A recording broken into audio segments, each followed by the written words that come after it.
करे शुरू। जी सर बताएं। मेरी तरफ से सबको आदाब। आज के इस प्रेस ब्रीफ के हवाले से मैं ये बताता चलूँ आपको कि 29 मार्च को आप सब लोगों ने पहले भी उसको काफ़ी कवरेज दी है। एक बच्ची का जो लाश मिलती है हमें खुरामा गांव, जो Lolab police station Lolab area में है और पुलिस स्टेशन लालपुरा का एरिया पड़ता है। वहाँ पे एक लकड़ी के शेड में, जिसमें हम लकड़ी स्टोर करके रखते हैं, वहाँ पे एक डेड बॉडी मिलती है। प्राइमा फेशी लगता है कि बच्ची का जो है वो गला काटा गया है और उससे उसकी डेथ हुई है। बहरहाल रात का वक्त था और उसके दूसरे दिन जब सुबह के टाइम पोस्टमार्टम करवाया गया तो एक डिस्कशंस डॉक्टर के साथ जो हुई और प्रिलिमिनरी जो पोस्टमार्टम रिपोर्ट उनके हिसाब से ये पता चलने लगा कि बच्ची का गला भी घोंटा गया है, क्योंकि उसके कुछ ऑर्गन्स पे जो ब्लड वो ज़्यादा था और जिससे जो डॉक्टर्स का अपना बताने का तरीका होता है, उन्होंने ये भी असेस किया कि शायद बच्ची का जो गला पहले घोंटा गया है और फिर उसको उसके जो गर्दन पे है वो छुरी चलाई गई है या कोई तेज़ नोक की जो भी चीज़ जिससे गला काटा गया है। बहरहाल इसी के चलते जो वजूहात थी, जैसे लगता था कि जहाँ डेड बॉडी पड़ी हुई है और साथ में जो सराउंडिंग्स थी, उन सारे जो मौके को देख के शक जो है वो ज़्यादा आसपास के लोगों पे ही जाने लगा। और जो बहरहाल तफ्तीश शुरू की गई उसमें डीएसपी जो लोलाब है सरफराज बशीर, वहाँ के चौकी ऑफिसर आज़र शकील और एसएचओ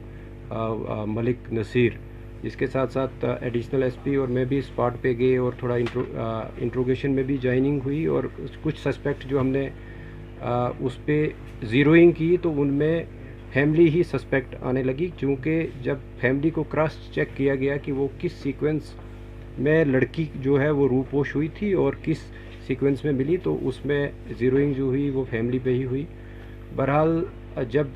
फैमिली में भी सेपरेट इन्वेस्टिगेशन चलने लगी, इंक्वायरी चलने लगी, तो लड़की का बाप जिसका नाम मोहम्मद इकबाल खटाना है वो हमारा प्राइम सस्पेक्ट लेके उसमें तफ्तीश में आने लगा। और जब उसको अच्छे तरीके से जब क्रॉस क्वेश्चनिंग और बाकी तफ्तीश के जो जितने भी मवाद हमारे पास थे उनसे जब कन्फ्रंट किया गया तो उसने कन्फेस किया कि इस छोटी बच्ची जो कि मोहम्मद इकबाल की ही बच्ची है, उसका जो मर्डर है वो उसने खुद किया है, बाप ने किया है और उसको हमने हिरासत में भी फॉर्मली अरेस्ट किया। और ये कहानी निकल के आई कि चूँकि ये जो इकबाल जो है अपनी बीवी से पिछले 1 साल से इनके बीच जो काफ़ी पर्सनल इश्यूज़ को लेके लड़ाई होती रहती थी, मैं तू भी होता रहता था, इवन फिज़िकल असाल्ट भी होता रहता था। इसी शाम को जब 29 तारीख को जब इकबाल चूँकि पेशे से एक ड्राइवर है, गाड़ी चलाता है सोमो, वो घर लगभग 4:15 बजे के करीब जब घर आया, उसके बाद उसने जो शाम के लिए जैसे गांव में होता है कि लकड़ी काटी जाती या दूसरे कोई और डोमेस्टिक काम जो है वो किए, और जब 6 बजे के आसपास काम ख़त्म करके फिर अपने घर में पहुंचा तो बीवी के साथ दोबारा से क्योंकि उस सुबह भी उसका झगड़ा हुआ था और शाम को फिर से उसका काफ़ी लड़ाई हुई, आपस में बहस मुबासा हुआ और इवन कि उसकी वाइफ ने इसको स्लैप भी किया। तो इसी बीच में वो जो एंगर जो है उसका, वो अनकंट्रोल्ड एंगर जो आया, उसने चाहा कि वो अपने आप को मर्डर करता, बट वो एक नाइफ़ लेके वहाँ से निकलने की उसने ये बहाना किया कि मैं अपने गाड़ी का जो टायर है वो पंचर हुआ है और उसको पंक्चर को मैं ठीक करवाऊँगा। तो वो वहाँ से अपने घर से निकलता है, जिसको जाते वक्त उसके ब्रदर शौकत जिनका नाम है, इसकी वाइफ, उसके चाचा, वो सारे लोग उसको देखते हैं और उसका कज़िन जो है वो देखते हैं कि वो घर से निकल रहा है और छोटी बच्ची उसके पीछे चल रही है। और वो इतने में बच्ची जो है उससे कुछ पैसे 5 रुपये मांगती है तो वो उसको 10 रुपये देता है, बट वो पीछे नहीं देखता है और बच्ची उसको फॉलो करती है, जिसको काफ़ी और भी हमारे पास गवाह हैं जिन्होंने उसको बच्ची को फॉलो करते हुए देखा। और वो गाड़ी में ही बच्ची जो है इकबाल के साथ बैठ गई। इसके बाद वो हार्डन की तरफ आया और फिर उसके बाद सीवर की तरफ, खुरामा की तरफ आया, और जहाँ पे गाड़ी में ही, चूँकि उसके बाद इफ्तारी का भी वक्त था और गाड़ी उसने एक आइसोलेटेड प्लेस पे लगाई। जब देखा कि लोग जो है वो चूँकि इफ्तार के बाद रश भी कम हो जाता है, आजकल तरावी का वक्त होता है, और जो ही तरावी के लिए लोग निकल पड़े, तो उसने ये सोचा कि लड़की मेरे साथ है, अगर मैंने भी अपने आप को ख़त्म करना है तो इसका क्या करूं। और वो जो आउट ऑफ रेज जो है वो पहले बच्ची का गला घोंटा, और बच्ची जो है उसकी डेथ जो है उसी में हो गई। और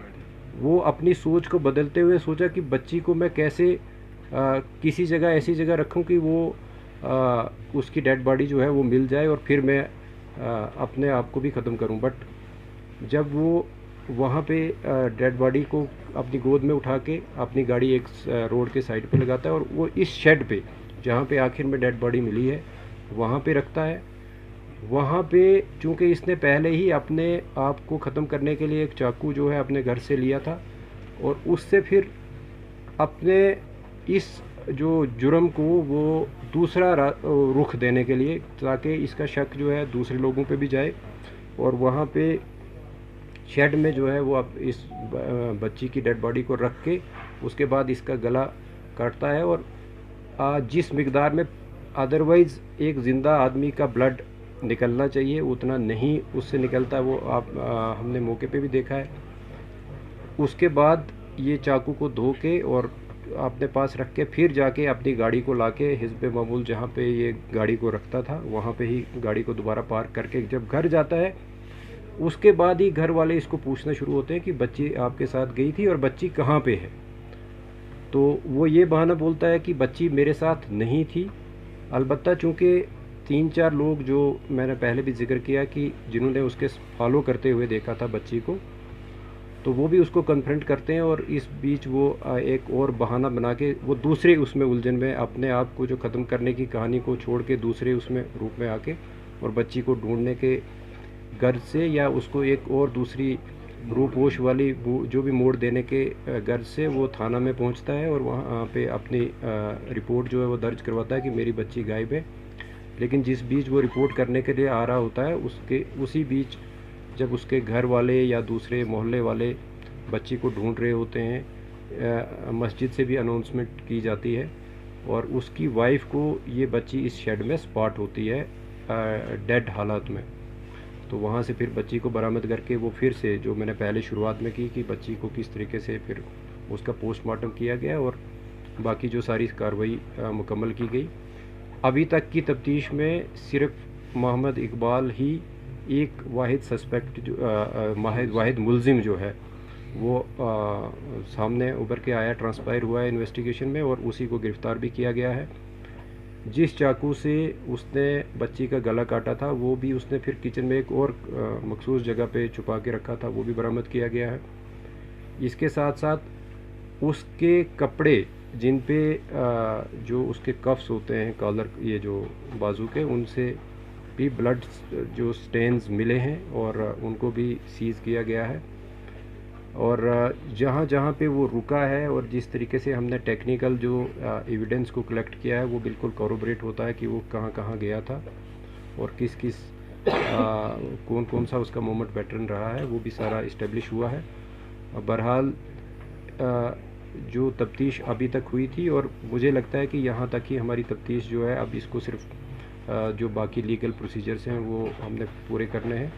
और जो इकबाल है उसको गिरफ्तार किया गया है। सर, इस साजिश में और कोई अरेस्ट हो सकता है? क्योंकि जिस तरह से डोमेस्टिक मियाँ बीवी की लड़ाई जो है वो मुझे लगता है थोड़ी बहुत नोक झोंक, बड़े लेवल की नोक झोंक हर जगह होती है। बहरहाल ये जुर्म जो है, क्योंकि मर्डर है, तो मर्डर में या तो इंटेंशन आपकी देखी जाती है या नॉलेज देखा जाता है कि आप जो काम कर रहे हो क्या इससे किसी की डेथ हो सकती है या आपकी पहले से किसी को मारने की गर्ज हो। तो चूँकि इकबाल ने जब गला घोंटा है अपनी बेटी का, तो उसको तो ये ज़ाहिरी तौर पे मालूम था कि मैं गला घोंटूंगा इसकी डेथ होगी। तो अभी तक की तफ्तीश में सिर्फ एक ही